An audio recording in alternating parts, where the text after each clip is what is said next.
El Amazonas palpitaba con vida. Era una sinfonía de sonidos y aromas. El aire era denso y dulce. El río fluía, poderoso y antiguo. Serpenteaba a través del corazón de la selva una serpiente líquida bajo un dosel esmeralda. En sus orillas se acurrucaba un pueblo, un conjunto de chozas tejidas con hojas de palma y esperanza. Su gente vivía al ritmo del río. Respetaban su poder. Temían sus profundidades. Los aldeanos susurraban sobre la loira do baño. Era un espíritu, decían, una sirena de las aguas. Su voz, una melodía inquietante, atraía a las almas desprevenidas a su perdición.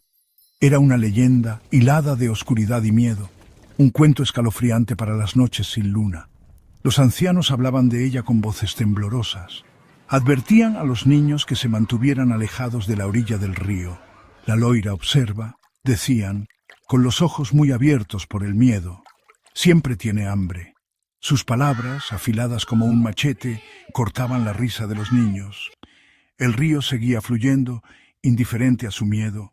Sus turbias profundidades guardaban secretos, susurraban cosas olvidadas. Era un lugar de belleza y terror, un lugar donde la vida y la muerte bailaban en un delicado equilibrio. Y fue aquí, en el borde del mundo conocido, donde comenzó nuestra historia.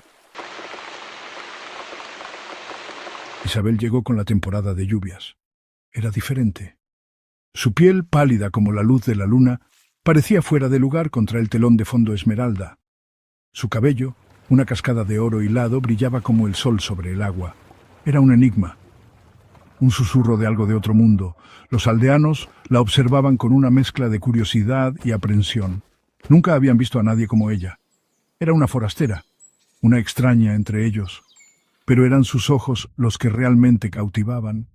Eran del color del río después de una tormenta, profundos, turbulentos y llenos de secretos.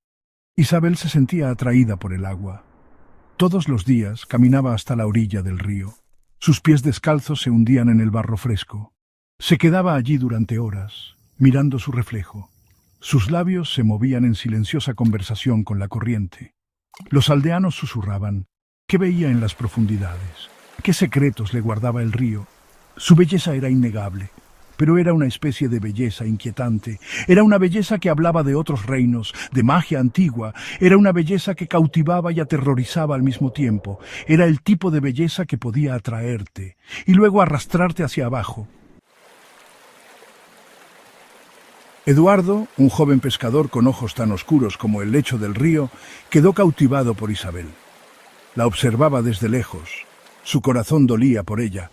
Veía una tristeza en sus ojos, un anhelo que reflejaba el suyo. Anhelaba comprenderla, desentrañar el misterio que se aferraba a ella como una segunda piel. Los otros aldeanos le advirtieron. Le dijeron que se mantuviera alejado de la chica extraña. Trae mala suerte, decían, nos traerá desgracia a todos. Pero Eduardo se sentía atraído por ella como una polilla a una llama. No podía evitarlo. La seguía hasta el río manteniendo una distancia segura. Se escondía entre los árboles. Su corazón latía con fuerza en su pecho.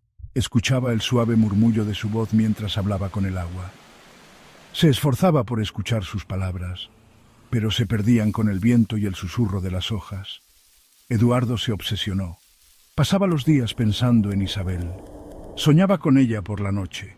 Su imagen atormentaba sus horas de vigilia. Necesitaba saber su secreto. Necesitaba comprender el poder que ella tenía sobre él, incluso si eso significaba arriesgar su propia alma. La selva, una entidad viva y que respiraba, parecía susurrar advertencias.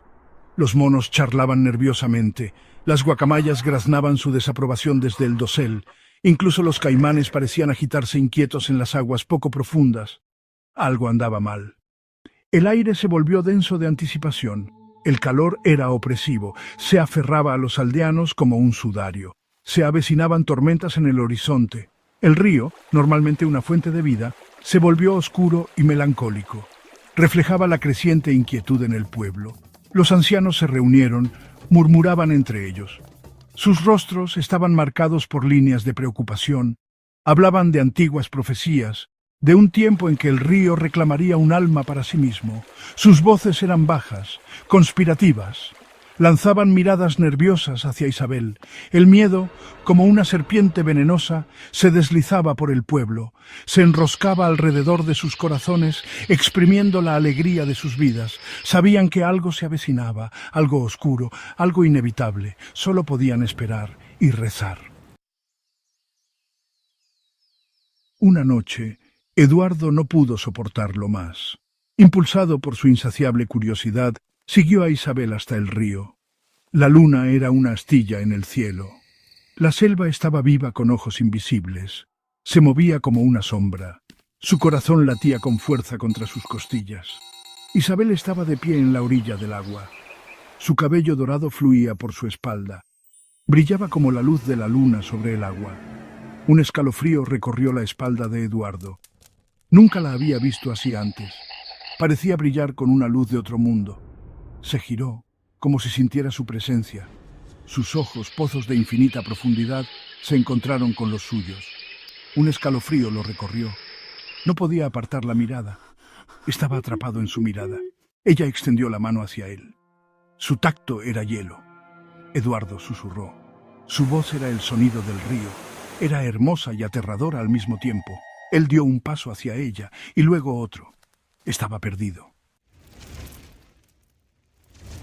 A la mañana siguiente, Eduardo había desaparecido.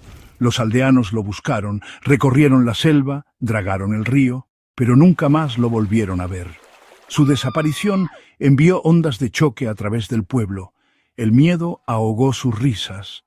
El silencio descendió sobre sus hogares. Algunos susurraban que se había escapado con la chica extraña.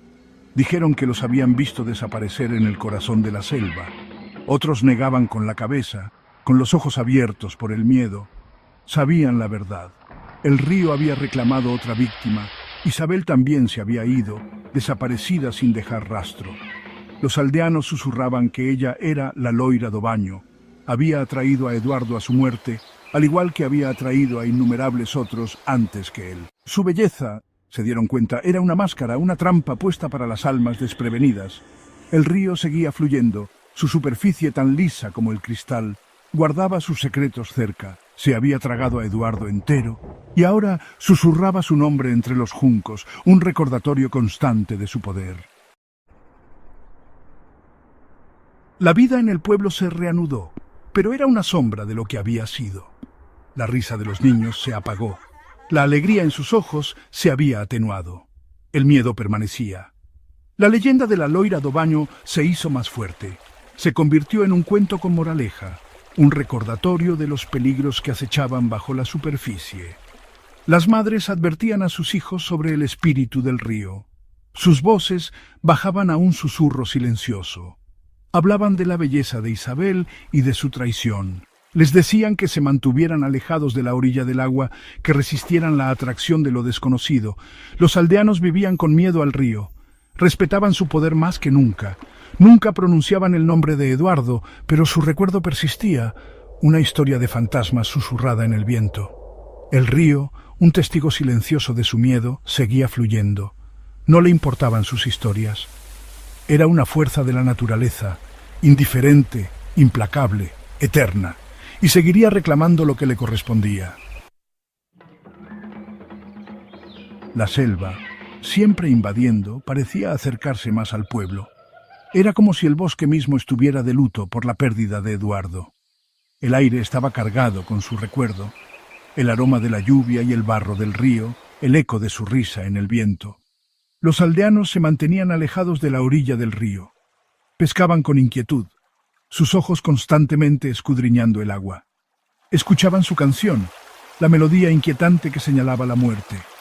Pero el río permanecía en silencio, guardaba sus secretos. Mantenía a Eduardo en su abrazo, y Isabel era un susurro en las hojas, un destello de luz solar sobre el agua, un recuerdo tan fugaz como un sueño. El Amazonas, vasto e incognoscible, se tragó su historia entera. Se convirtió en otro hilo en el rico tapiz de la selva. Un cuento susurrado en el viento, una leyenda transmitida de generación en generación. La historia de la Loira do Baño se convirtió en parte de la historia del pueblo. Era una historia que trascendía el tiempo. Era un recordatorio del poder del río y la fragilidad de la vida humana. Era una historia sobre el amor y la pérdida, sobre la obsesión y el sacrificio. Era una historia que se contaría y se volvería a contar alrededor de fuegos parpadeantes. Cada vez el narrador la adornaba con un poco más de detalle, un poco más de miedo, hasta que la línea entre la verdad y la leyenda se difuminaba. Pero el corazón de la historia seguía siendo el mismo. Era una advertencia, un recordatorio de que es mejor dejar algunos misterios sin resolver, que es mejor no explorar algunas profundidades, y que el río, en su infinita sabiduría, siempre reclama lo que se le debe.